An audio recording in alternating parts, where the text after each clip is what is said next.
검사장님, 지금 대구지검에는 반부패 수사부가 있죠? 예, 그렇습니다. 네, 인지수사, 특수수사하는 부서이죠? 예, 예. 네, 인지수사, 특수수사가 거학을 척결하는 중요한 업무를 하는데 반해서 아시다시피 최근에 여러 가지 사건에 불미스러운 일들에 연루가 돼서 특수수사에 대한 어떤 무용론이나 여러 가지 우려들이 계속 나오고 있습니다. 잘 알고 계시죠? 예, 예. 검찰의 신뢰를 회복하기 위해서는 좀 제대로 수사를 이어나가야 할 것 같습니다. 그런데 오늘 또 충격적인 일이 벌어졌습니다. 화면 잠깐 보시겠습니다. 라임 사건 관련해서 김봉현 스타 모빌리티 회장이 폭로를 했는데 현직 검사에게 로비를 했다, 돈을 주었다, 향을 제공했다, 이런 얘기가 나왔습니다. 그 현직 검사가 라임 사건 수사 담당 검사로 발령이 또 났다는 얘기까지 매우 충격적입니다. 이 김봉현이라는 사람이, 그 김봉현 회장이 그 언론사에게 제보한 자필 진술서 내용들을 몇 가지 보면서 말씀드려 보겠습니다. 다음 보여주시죠. 이 진술서의 취지는 이겁니다. 라임 사건의 김봉현 회장이 161억 원 횡령 혐의로 검찰의 조사를 받고 있었는데, 조사받는 도중에 청와대 혹은 정치인, 청와대 수석급 정도 되는 사람에게 뇌물을 제공했다라는 걸 불어라, 이렇게 협박, 회유를 당했다라는 취지입니다. 그런데 그 내용들이 어마어마합니다. 2019년 7월경에 A 변호사, 이 사람은 그 검사 출신 변호사인데 검사 특수통 검사라고, 특수통 출신 변호사입니다. 이 사람에게 수임료 1억 원을 주고 선임했는데, 구두로 선임했는데, 그 이후에 그 검사와 그 변호사와 검사 3명에게 술 접대를 했다는 것입니다. 청담동 소재 룸살롱에서 1,000만 원 상당 술 접대를 했고, 그때 접대를 받았던 검사 한 명이 얼마 후에 라임 수사팀에 합류했다. 그런데 그 검사는 윤석열 사단에 속하는 검사다 라고 매우 충격적인 얘기를 하고 있습니다. 그 다음 보여주시죠.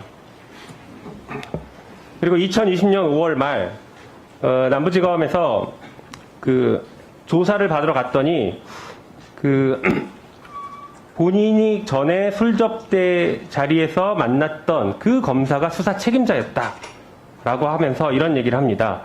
남부지검 라인 사건 책임자와 얘기 끝났다. 이건 A 변호사가 하는 것인데, 여당 정치인들과 청와대 강기정 수석 잡아주면 윤석열 보고 후 조사 끝나고 보석으로 재판받게 해주겠다.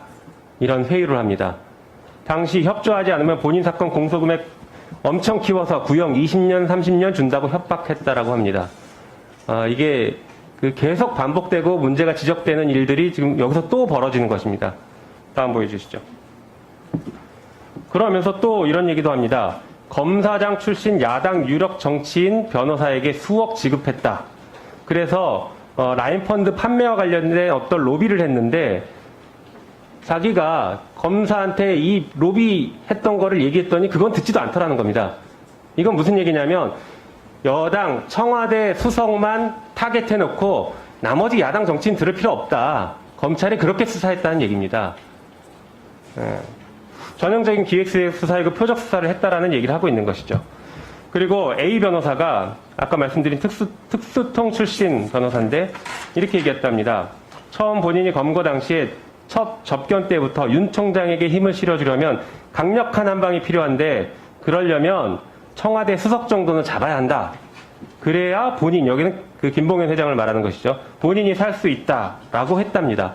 그리고 서울 남부지검 얘기하는 거겠죠. 합수단을 여당에서 해체해버려서 6부가 합수단 역할을 하고 있다. 그런데 6부 부장부터 이른바 윤석열 키즈라고 하는 사람이고, 이번 라임 사건에 윤 총장 운명이 걸려있다. 이렇게까지 얘기하면서 네가 살려면 꼭 청와대 강기석 수석 정도는 잡으라고 했다. 이렇게 얘기를 했다고 합니다. 이거 어디서 많이 본 것 같지 않습니까? 불과 얼마 전에 그 채널A 사건에서도 이런 유사한 그 흐름이 나왔었습니다. 이게 지금 계속 반복되고 있는 이런 게 특수부 수사에 어떤 그 부끄러운 민낯을 보여주는 것 아닌가, 이렇게 생각이 됩니다.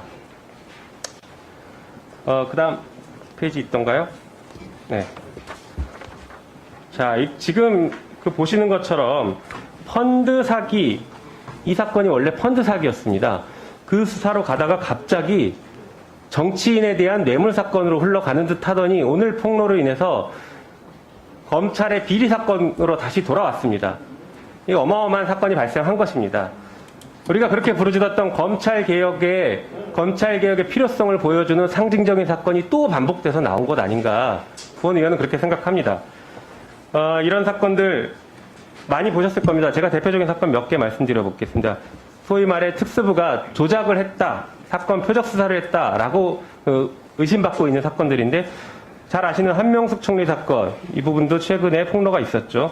그리고 얼마 전 시사직격에서 방송했던 신계륜 의원 사건, 청와대에 어떤 리스트가 있었다, 그런 것이고, 본 의원이 얼마 전 법무부 국감에서 얘기했던 김해시장 사건, 이 사건은 부산지검에서 있었던 사건인데 아예 수사 보고서 자체를 먼저 만들어 놓고 진술을 거기다 끼워 맞춘 증거가 나왔습니다.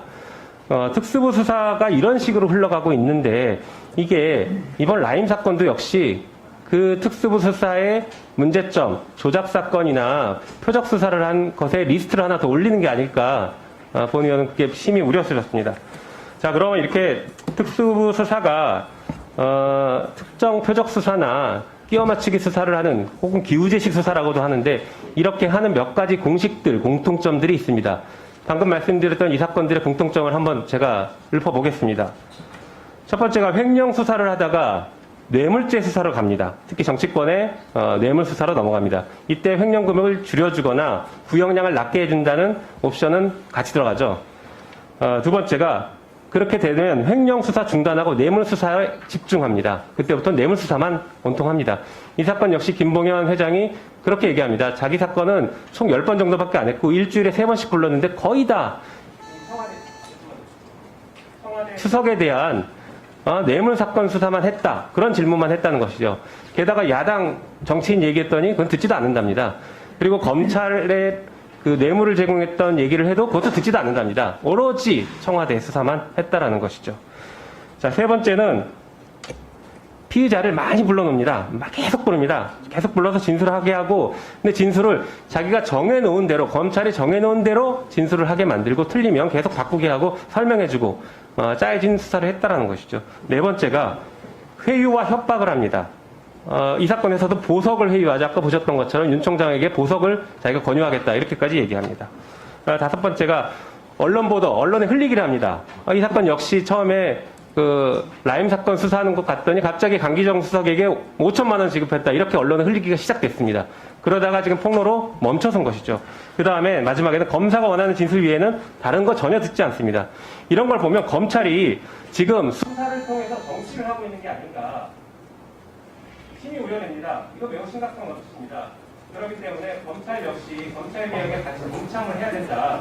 더 이상 검찰개혁 필요하지 말고 검찰개혁 동참해주기 바랍니다. 특히 말씀드린 것처럼 대구지검의 그 특수부 수사 지금 대구지검에서 이루어지고 있기 때문에 특수부 수사가 정말로 제대로 되는지 다시 한번 돌아가시면 꼼꼼하게 점검해 주시기 바랍니다. 아시겠습니까? 그렇게 하시겠습니까? 예, 의원님 말씀 유념해서 업무를 잘 하도록 하겠습니다. 네.